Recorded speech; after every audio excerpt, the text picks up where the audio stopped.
Bismillahirrahmanirrahim. Assalamualaikum warahmatullahi wabarakatuh. Alhamdulillah, salatu wassalamu ala rasulillah wa ala alihi wa sahbihi wa mawalah, amma ba'd. Yang sama-sama kita hormati Bapak Kiai Haji Bahauddin Nur Salim atau Gus Baha, Habib Hussein, Habib Ali, Bapak-Ibu sekalian, rahimakumullah.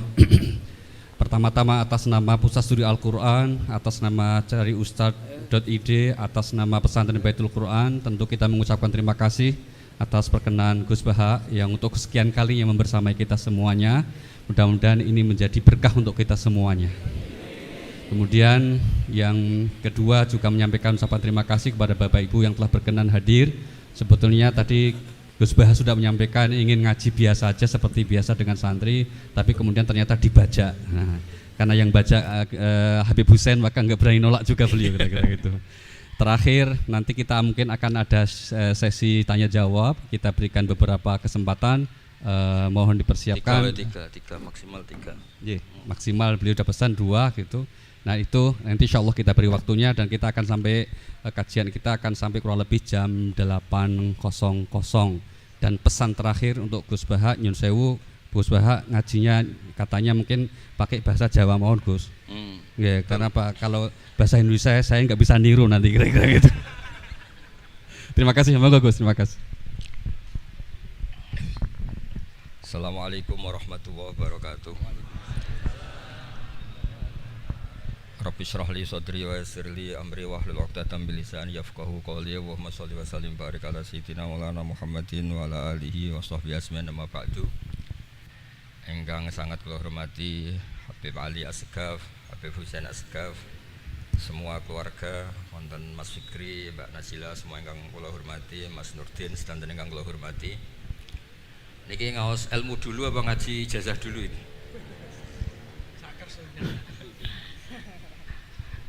Ini kok malah aneh. Mboten usah ribet. Mboten Cek 1 2. Pakai ini aja, tidak usah ini aja.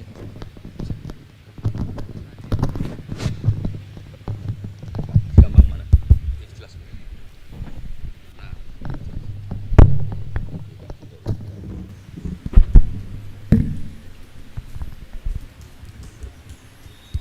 Ya, niki ngaji ilmu dulu, nanti bagian terakhir ijazah.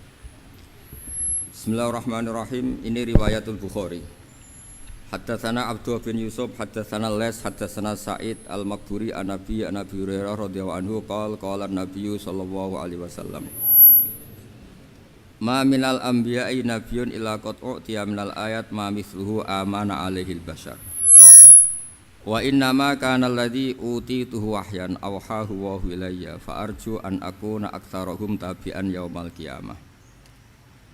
Dados kita tahu semua nabi itu punya mukjizat, ya, semua nabi itu punya apa? Mukjizat. Mukjizat itu hal yang luar biasa yang memastikan manusia itu tidak bisa menyainginya atau menandinginya. Dan rata-rata mukjizat nabi dulu itu fisik. Misalnya ontanya Nabi Soleh itu kan onta tapi keluar dari batu, itu kan aneh, aneh sekali. Atau tongkat Nabi Musa bisa simsalabim mengeringkan laut apa? Merah. Semua nabi itu punya mukjizat dan semuanya berbentuk fisik. Kecuali mukjizatul Rasulullah sallallahu alaihi wasallam itu berupa Al-Qur'an. Al-Qur'an itu konsep ilmiah. Terus kata Rasulullah sallallahu alaihi wasallam, tapi saya karena Quran itu justru berharap pengikutku besar dan sampai hari kiamat. Sekarang kita logika ya. Andaikan kamu punya tongkatnya Nabi Musa, kalau kamu suka uang, kepikirannya dijual apa dipakai? Kalau kamu suka uang, dipakai. Kalau kamu ahli suudon itu pikirannya ndak, ini asli ndak. Karena yang melihat di Turki itu ya sebagian gitu. Kalau yang suka perdukunan itu bayangkan tuh miliknya. Mungkin dipakai ngakali orang atau apa, pokoknya bayangkan tuh miliknya. Kalau yang kolektor pikirannya itu nanti ini laku berapa. Tapi kalau peneliti mungkin pikirannya itu ini asli apa enggak? Bukti aslinya apa? Repot lah. Lagi pula kalau kamu punya utang terus mau apa? Istri kamu marah mau apa? Kalau pakai tongkat. Nah, beda dengan mukjizatnya Quran itu semuanya apa? Ilmiah. orang yang sedang harmonis dengan istri bisa pakai ayat di antara ayat-ayat Allah itu apa? Wa ja'ala bainakum mawaddatan warahmah. Nanti kalau ditakdir cerai, saya tidak menyarankan cerai. Kalau ditakdir cerai, itu masih dimotivasi sama Allah, wa iyyatafarraqa yughnillahu kullam min sa'ati. Jika suami istri itu cerai, jangan-jangan suaminya dapat istri lebih baik, istrinya nanti dapat suami lebih baik. Jadi yang masa lalunya dianggap prahara. Kan banyak orang suaminya meninggal ketika nikah lagi ditanya, kangen sama suami pertama, alhamdulillah ini lebih baik. Padahal suaminya yang meninggal itu berharap istrinya ini kangen, ternyata dia sudah syukur dapat suami yang lebih baik. Jadi Quran itu menunggui kita ila yaumil qiyamah. Kita tidak bunuh diri, itu ya barokahnya Quran. Karena problem apapun kita dinasihati sabar, dinasihati sabar. Kan nggak mungkin kamu pegang tongkatnya Nabi Musa, punya masalah apa saja ngelihat tongkat, bisa apa tongkat. Tapi kalau Quran kan nasihat, solusi. Makanya Nabi berharap dengan Quran ini, saya berharap pengaruh saya, pengikut saya terbanyak ila yaumil qiyamah. Terus beliau dikomentari begini sama, ini Fathul Bari, sarahnya Bukhari. Al-muradu anna mu'jizatil anbiya inqaradat binqiradi a'sorihim. Falam yusyahidha illa man hadaraha. Problem mukjizat nabi-nabi dulu itu kan fisik, sehingga yang tahu kalau Nabi Soleh punya unta yang ajaib itu yang tahu ya hanya yang hadir saat itu. Yang tahu kalau tongkat Nabi Musa bertuah itu juga yang tahu hanya yang hadir saat itu. Selebihnya tahu tongkat ya di museum. Tapi kalau Quran menjadi solusi, menjadi panduan, menjadi pegangan itu ila yaumil qiyamah. Kita beri contoh ya, Quran panduan yang paling gampang misalnya begini. Dulu ini cerita ya. Dulu itu ada orang kafir cerdas namanya Jubair bin Mut'im. Itu saking pinternya dia, pinter juga tokoh. Itu sebagai delegasi pembebasan Asra Badrin. Jadi tawanan-tawanan perang Badar itu mulai dulu ya ada negosiasi mau dibebaskan. Terus orang-orang kafir ini menugaskan namanya Jubair bin siapa? Mut'im. Ini ada di Bukhari. Karena ini ngaji di Jakarta. Kalau orang nggak tahu hadis juga tanya ini sahih enggak itu. Wong nggak tahu kok tanya itu, wah aneh-aneh. Padahal kalau dibodoni itu ya nggak tahu. Tapi ya tetap tanya, hadisnya ini sahih enggak? Ini kata kiai apa kata nabi ini ya? Memangnya kata nabi kamu dengar kan ya lewat kiai. Emang. Setelah itu Jubair itu datang ke Madinah. Dengerin ya, datang ke mana? Madinah. Kemudian dengar Nabi baca Wattur pas sholat maghrib. Jubair karena Nabi dulu gak ada hotel, gak ada pondok ya. Pondoknya Nabi hanya sufah itu. Nabi baca maghrib, bukan diskusi, bukan debat, baca Wattur wa kitabi mastur firrokim mansur wal baitil ma'mur wasaqufil marfu wal bakhril masjur terus itu. Kemudian sampai pada titik ayat am khuliqu min ghairi syai'in. Masa manusia atau alam raya yang maujudat, yang nyata, yang wujud nyata. Kemudian asal usulnya itu ketiadaan. Ini kan hadhil alam maujud, alam ini kan nyata. Masa sesuatu yang nyata penciptanya itu tidak nyata. Jadi enggak mungkin ada faham nihilisme. Kalau faham nihilisme berarti melahirkan teori begini. Al adamu yakhluqu maujudan, sesuatu yang tidak ada menciptakan yang itu kan akal enggak bisa nerima. Kalau sesuatu ini ada, penciptanya pasti ada.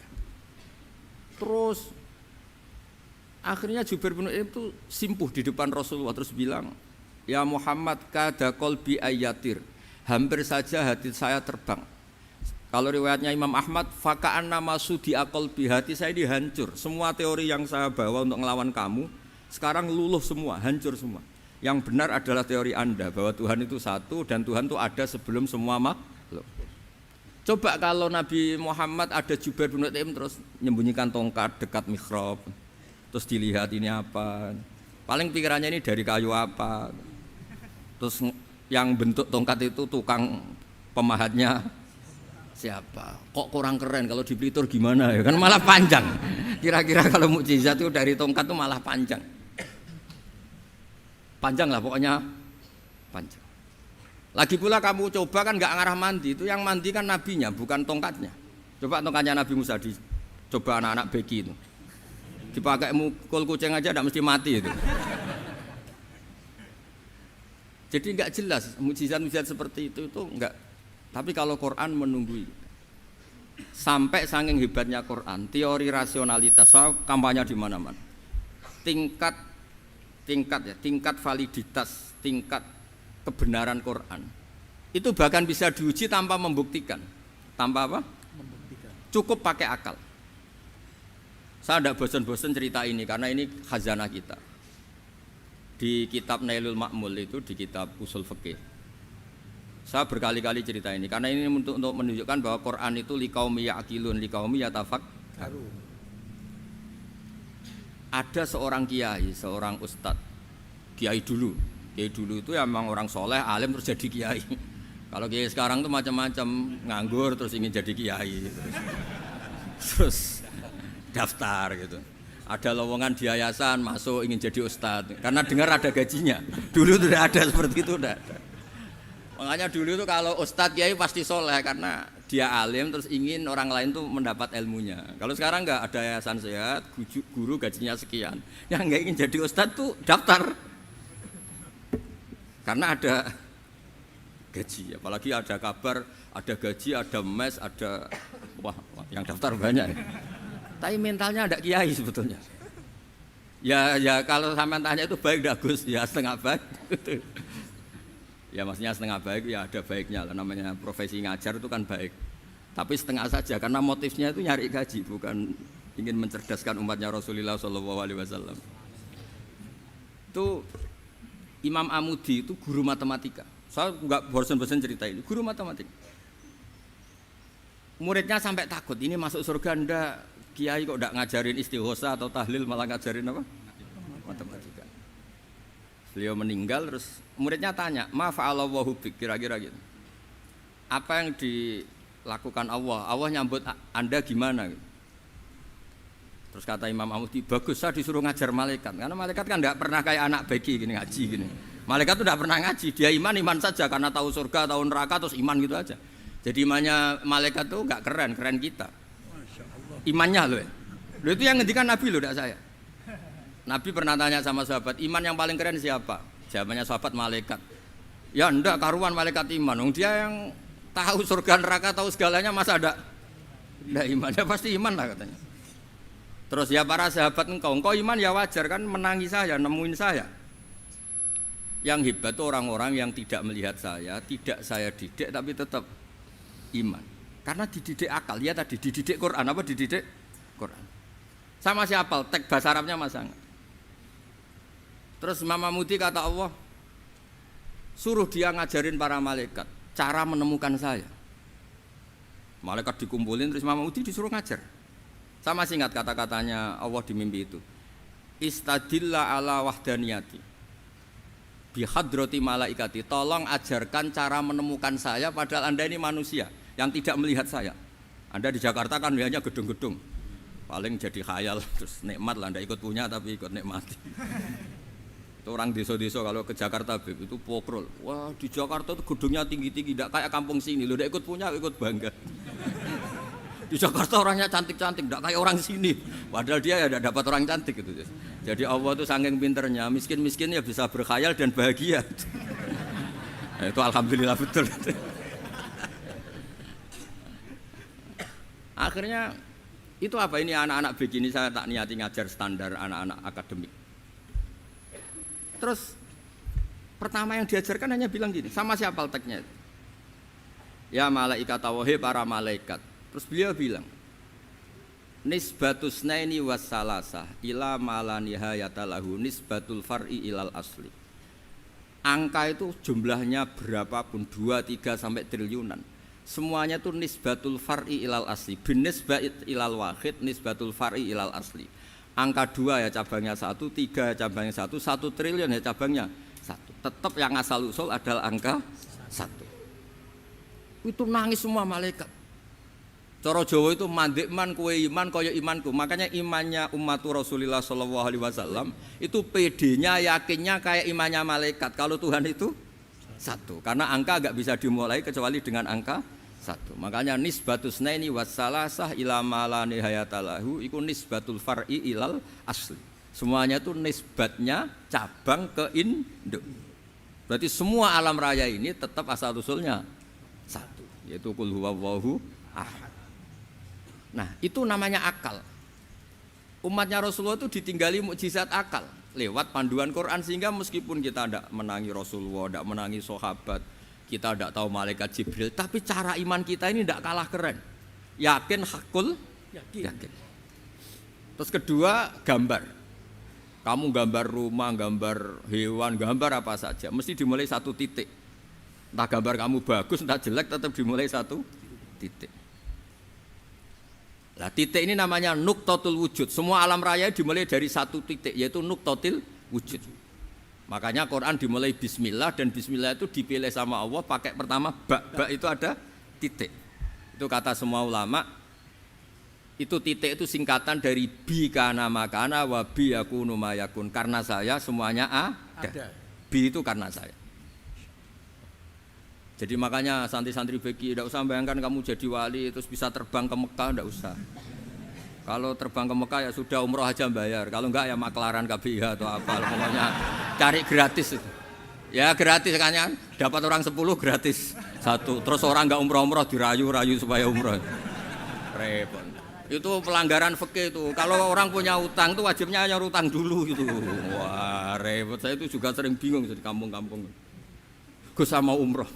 Kenapa? Dapat gratisan. Minta uang saja buat nyaur utang. Enggak boleh Gus. Wah secara fikih yang wajib itu nyaur utang bukan umroh. Enggak boleh Gus diminta uang, enggak boleh, harus umroh. Udah gitu saya ini bingung Gus mau umroh.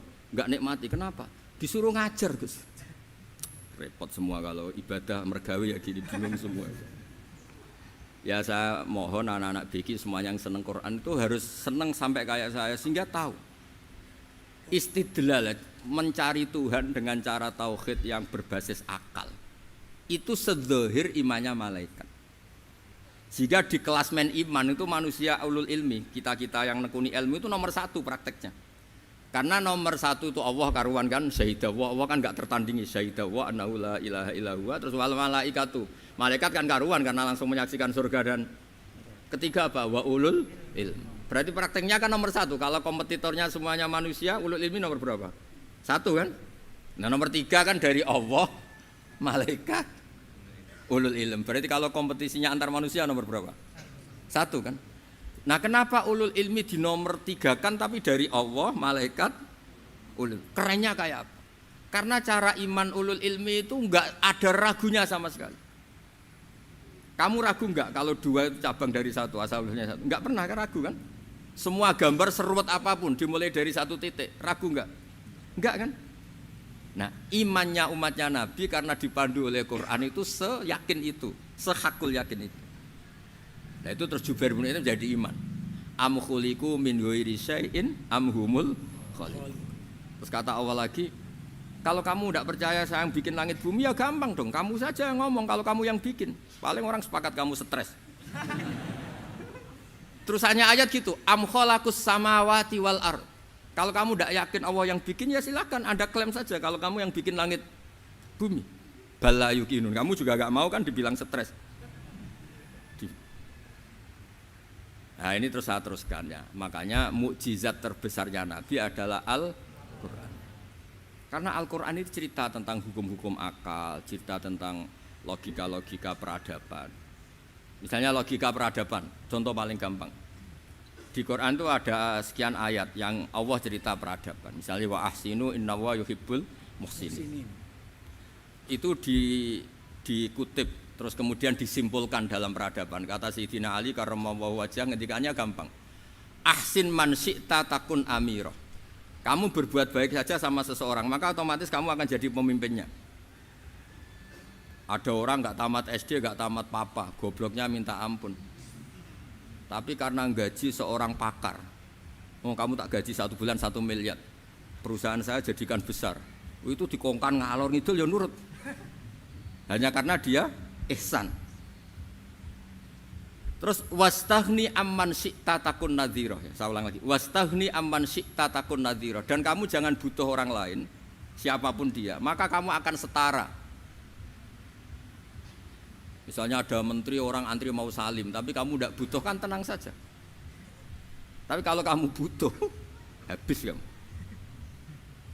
Ya kan, kamu tidak butuh seseorang, maka kamu posisinya akan setara. Kamu harus sopan karena punya utang jasa. Kalau nggak punya apa-apa kan setara. Ya enggak? Misalnya kamu jajar rektor atau jajar menteri, jajar apa saja. Kalau kamu tidak punya utang kan, kamu jajar menteri tidak punya utang. Sama jajar satpam tapi punya utang, takut mana?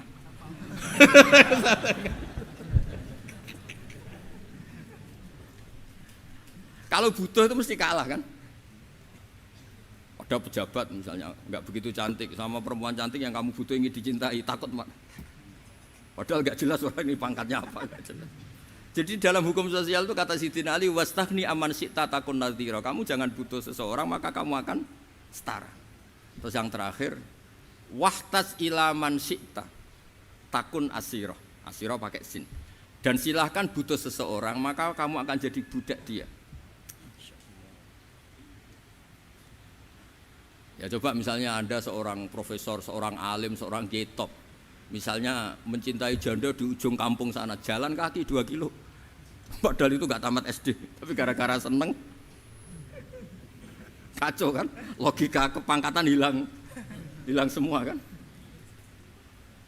Jadi itu hukum peradaban, itu mewakili isi-isi sosial yang diterangkan Quran. Ya, jadi paketnya 3 tadi ya. Ahsin man syi'ta takun amiro. Kamu berbuat baik sama seseorang maka kamu bisa memimpin. Wastahni amman syi'ta takun nadhira. Kamu jangan butuh seseorang maka kamu akan setara. Mbok kamu ketemu orang terkaya di dunia. Yo ketemu orang terkaya di dunia, kamu jejer, kamu tidak butuh dia. Tenang kan bisa setara kan? Tapi kalau butuh harus sopan, ngajukan proposal, harus berakhlak karimah. Makanya sekarang Anda kok berakhlak kenapa? Ternyata mau nyalek. Biasanya enggak berakhlak kok berakhlak. Ada apa ini? Makanya guyonan di Rembang itu Beb Husen itu. Kalau ada orang mendadak sopan sama temannya curiga, kok tumben sopan, mau utang ya?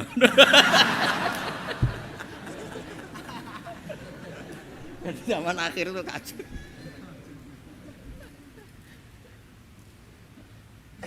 Ya di semua daerah gitu ya sama Pak Rektor ya. Kalau ada teman biasanya nggak sopan kok sopan, itu temannya curiga. Ini Pak Rektor UI ikut kaji. Kok tumben sopan, ada apa ya? Karena di mana-mana orang butuh itu pasti beretika. Kamu punya teman paling berdua, kalau mau utang berakhlak gak? Atau misalnya kamu punya adik cantik terus punya teman berdua, kalau cinta adik kamu berakhlak gak? Biasanya nggak sama sekali nggak berakhlak. Gara-gara butuh menjadi berakhlak. Ya jadi hukum sosial itu ya kuncinya 3 tadi. Ahsin man syi'ta takun amira. Wastahni amman syi'ta takun nadhira. Terus wahtas ila man syi'ta takun asira. Kalau kamu butuh seseorang pasti kamu dibikin hina. Asir itu tawanan. Nah, Quran itu bicara sosial itu lengkap. Dan itu yang nunggui kita. Kita punya tetangga yang kurang baik, ya seneng. Punya tetangga baik, ya seneng. Kata Imam Syafi'i, saya berkali-kali cerita. Kok seneng semua Imam Syafi'i? Ya bagus lah, kalau yang seneng saya enak lah. Dijak jagongan, dijak ngopi enak. Yang enggak seneng saya, gak ngarah utang. Uang itu nak, kamu punya tetangga gak seneng kamu. Aman kan? Aman. Gak akan pinjem uang kan, pinjem mobil. Uang gak seneng kok. Makanya Imam Syafi'i itu kalau ngedikan luar Syafi'i, diceritain orang, ya Aba Abdillah bagiannya, ya Aba Abdillah orang itu gak seneng kau, bagus lah. Loh kenapa bagus? Waman asa'a ilaika faqad atlaqaka. Orang yang gak seneng kamu maka membebaskan kamu. Gak akan pinjam uang, pinjam mobil, gak akan ganggu waktu kamu, kan gak seneng. Justru yang seneng-senengi masalah pinjam terus. Imam Syafi'i itu orang yang anggap dunia itu selesai. Ada yang cerita, ya Aba Abdillah, orang yang tadi cium tangan engkau, yang hormat engkau, di luar maki-maki engkau, ngerasain engkau, ngata-ngatain engkau. Ya bagus lah. Kok bagus gimana? Berarti saya wibawa, depan saya tidak berani. Berarti saya wibawa, di depan saya tidak berani. Berarti itu makomnya sudah kulillah sumadarhum fi khawdihim yal'abun. Sudah dunia itu selesai, sudah agak penting semua. Nah, itu kalau kamu anak-anak bagi ahli Quran sudah ayatnya qulillah sumadarhum fi khaudihim yal'abun, sudah lihat Allah saja gak penting makhluk-makhluk itu. Udah makhluk semua gak penting, sepenting Allah. Nah, kita ini ditunggoni mukjizat seperti itu. Bayangkan misalnya kita ditunggoni tongkatnya Nabi Musa. Saya ngajar di sini terus ini tongkat. Terus nanti yang tanya, Gus itu kayu apa Gus? Nanti yang kolektor tanya itu harganya berapa Gus? Ruwet apa? Terus yang ahli suudon itu asli gak Gus? Wah. Yang ahli suudon kan mesti tanyanya gitu, itu asli enggak Gus? Repot-repot pokoknya. Tapi kalau Quran kan jelas, kenapa? Jelas. Ya terus saya teruskan. Fala yamurru terus al murad anna mu'jizatil anbiya in qaradat bi qidari aqsam satu wa mu'jizatul Quran mustamirratun ila yaumil qiyamah wa kharquhu lil adat fi uslubihi wa balaghatihi wa ikhbarihi bil maghibat. Terus kata ini yang ngarang Fathul Bari sarahnya Imam Bukhari. Fala yamurru asrun minal aqsar illa wa yadharu fihi syai'un mimma akhbaru bi annahu sayakun yadullu ala sihhati da'wahu. Wa hadza aqwal muhtamilat wa takmiluhu fil ladzi ba'da wa qilan ya anal al makna anal mukjizat al madiyah kanat khissiyatan tusyahadu bil absar kana qati sholeh wa asa Musa. Mukjizatnya nabi-nabi dulu itu hanya penyembuh, hanya pelengkap, hanya nuruti keinginan mata. Seperti dahsyatnya apa? Laut Merah diseblak apa dipukul sama tongkatnya Nabi siapa? Itu semuanya itu hanya memanjakan mata. Urusan mata. Terus wow itu. Tapi kalau mukjizatnya Nabi Muhammad itu berdasar akal. Maksudnya berdasar akal nih dengerin ya. Dengerin betul. Ketika Laut Merah terus tersibak kan wow itu keren kan? Terus kita bilang menyimpulkan, wah kita tidak akan mampu. Itu bodoh sekali kesimpulan kita tidak akan mampu. Meskipun bikin nyamuk Anda juga tidak mampu. Loh untuk memutuskan tidak mampu saja kok sampai pertunjukan seperti itu tuh laopo, cek goblok gitu. Nah kalau kita karena umat yang pinter untuk memaksa kita nggak mampu, Allah bilang innallaha la yastahi ayadriba mathalam ma ba'ud. Kita melihat nyamuk langsung berkesimpulan tidak mampu. Saya berkali-kali cerita nyamuk itu sudah kecil, masih punya urat, uratnya kayak apa? Masih punya kuman, kumannya seberapa? Ya enggak? Nyamuk itu kecil, punya organ tubuhnya punya urat. Itu kalau kamu pinter, antara tongkatnya Nabi Musa menyibak Laut Merah sama nyamuk itu sama-sama berkesimpulan melahirkan satu faham bahwa kita tidak mampu. Loh, untuk memaksa tidak mampu saja kok nunjuk pertunjukan ada onta keluar dari batu, Naqatu Sholeh, ada tongkat yang bisa mengeringkan Laut Merah. Cik goblok ya. Lah kita alhamdulillah tidak jenis goblok yang seperti ini. Untuk ikrar bahwa Allah itu hebat ala kulli syai'in, cukup lihat nyamuk, kagum kan? Sudah tidak usah bikin hidup. Saya berkali-kali mencontohkan. Para pemahat tak suruh bikin patung gajah itu mampu. Tak suruh bikin patung nyamuk kalau bisa. Nyari materi dari apa coba? Gampang mana bikin patung gajah sampai patung nyamuk? Gajah, makanya Allah bikinnya contoh itu untuk ijaz itu pakai nyamuk bukan pakai gajah. Itu kalau ustadz-ustadz yang agak jorok malah contohnya nyamuk Gus. Itu kecil. Itu kayak apa? Di dalamnya dia hamil gitu. Itu anaknya kecil lagi, telurnya kecil lagi, itu gimana itu cara bikin itu? Makanya di sini ada kitab Itqan, itu komentarnya itu lucu. Ini kitab Al-Itqan karangannya Imam Suyuti. Ini persis komentar saya tadi yang kata Imam Suyuti, pengarang kitab Itqan. Wa ya imma khissiyah wa imma aqliyah. Jadi mukjizat itu ada yang fisik, bisa dilihat indra, panca indra, bisa dilihat akal. Wa aktsaru mu'jizati Bani Israil kanat khissiyah li baladatihim. Bilada itu goblok, wakillati basairihim. Dasar wong goblok. Mukjizat kok ngenteni sing wow. Maksudnya dasar wong untuk ngakui Allah hebat saja kok nunggu halal yang seperti itu gitu. Paham gitu? Mergo likil lati napa aklihim. Wa aksaru mu'jizati hadhil ummah aqliyatun li farati dzakaihim wa kamali afwahihim. Dan mukjizatnya umat ini semuanya berdasar akal karena sudah cerdas. Jadi andaikan kita melihat tongkatnya Nabi Musa menyibak Laut Merah dengan melihat nyamuk, kesimpulan kita sama-sama wow, sama-sama keren, sama-sama memastikan kita tidak mampu. Makanya terus Quran menerangkan kita wa ma min dabatin fil ardi wala ta'iri yatiru bi janahihi illa umamun amsalukum. Jadi keseharian kita lihat burung kok terbang. Itu sudah ayatun min ayatillah. Paham nggih? Dados niki kudu bangga ditunggoni napa Quran, nggih ditunggoni napa Quran. Wa mu'jizatul Quran tusyahadu bil basirah fayakunu mayatabi'u li ajlihi aksar. Terus li annal ladzi yusyahadu bi ainir ra'si yang qaridu bingkiradi musyahidi. Sesuatu yang tampilan dahsyatnya itu disaksikan mata, maka itu bisa habis. Era tongkat Nabi Musa seperti itu habis enggak? Bisa mengeringkan Laut Merah, habis kan? Tapi era mukjizatnya Quran ila yaumil qiyamah. Ya contoh sosial, saya kembali lagi ke sosial. Kamu punya teman awet atau punya istri awet, itu konsepnya ya wal kadhiminal ghaidh, agak gampang tersinggung. Coba kalau kamu setiap tersinggung putus, setiap tersinggung habis, kamu tidak punya teman, tidak punya istri. Sampai kita awet seperti ini, kalau kecewa ya wal kadhiminal ghaidh, ngempet. Termasuk saya ini, biasanya ngaji khusus terus bajak gini ya kecewa. Tapi barokahnya diwarai Quran wal kadhiminal ghaidh, ngempet Gus, ngempet. Terus kecewa sama teman, kenapa tidak putus? Karena wal afina aninna, sudah kalau kecewa maafkan. Coba kalau kita kecewa presiden demo, kecewa menteri demo, kecewa orang tua minggat, ya kalau dicari, kalau tidak kan malu. Saya itu punya teman tak tanya, kecewa Gus sama bapak itu, kenapa tidak minggat? Malu. Kenapa malu? Takut gak dicari. Itu orang tuh paling malu itu kalau keluar dari rumah nggak di. Saya punya teman lagi, saya ini takut mati Gus. Kenapa? Takut istri saya tidak nangis Gus. Itu kematian terburuk itu kalau sudah mati tahu istrinya ada nangis, itu malu betul itu. Makanya jangan mati, pokoknya pastikan orang sekeliling Anda nangis itu baru berani mati, kalau enggak jangan.